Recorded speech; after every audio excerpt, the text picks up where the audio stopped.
ঝালকাঠির রাজাপুরের উত্তর পিংরি কমিউনিটি ক্লিনিকের ভেতরের মেঝে থেকে ৩৫টি বিষধর সাপের ডিম উদ্ধার করা হয়েছে। মঙ্গলবার সকালে ক্লিনিকের ফ্লোর সংস্কারের জন্য খোঁড়া হলে বিষধর সাপের এই ডিমগুলো উদ্ধার করা হয়। মা সাপসহ আরও সাপ আশপাশে রয়েছে এমন আতঙ্কে এলাকায় আতঙ্ক বিরাজ করছে। সাপের ডিম দেখতে উৎসুক জনতা বিরাজমান।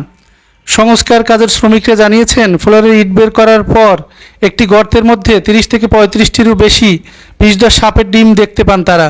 সেগুলো বের করে সামনের একটি মাটির নিচে চাপা দিয়ে রাখা হয়। শ্রমিকরা এখনও সাপের আতঙ্কে রয়েছেন। উত্তর পিংরি কমিউনিটি ক্লিনিকের কর্মকর্তা সিএসসিপি মুক্তারানী দাস জানান, কমিউনিটি ক্লিনিকটির ফ্লোর ভাঙা থাকার কারণে দীর্ঘদিন ধরেই সাপের উপস্থিতি টের পেতেন তারা। মাঝে মধ্যে বিষধর সাপের গন্ধও পেতেন। এ কারণে তারা সাপের আতঙ্কে ছিলেন।